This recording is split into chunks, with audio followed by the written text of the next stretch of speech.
Apa saja keistimewaan bulan Sya'ban ini?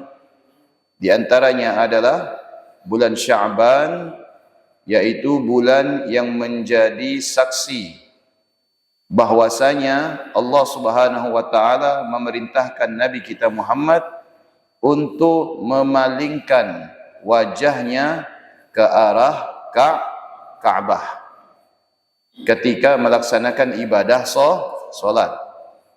Maka pada saat itu Nabi SAW melaksanakan solat mengarah kepada Masjidil Aqsa. Dan orang-orang Yahudi ketika melihat Nabi SAW melaksanakan solat menghadap Masjidil Aqsa, mereka mencibir Nabi bahwasanya kiblat Masjidil Aqsa adalah merupakan kiblat Nabi-Nabi mereka.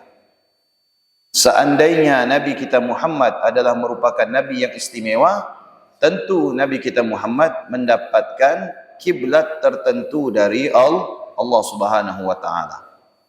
Maka tak kala Nabi kita Muhammad merasakan gelisah di dalam hatinya, sebab ulah orang-orang Yahudi pada saat itu, maka Allah Subhanahu wa taala menurunkan firman-Nya yang berbunyi, A'udzu billahi minasyaitonir rajim.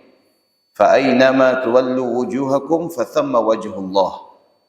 Dimanapun kalian itu menghadap, hakikatnya kalian itu menghadap kepada Allah Subhanahu wa taala.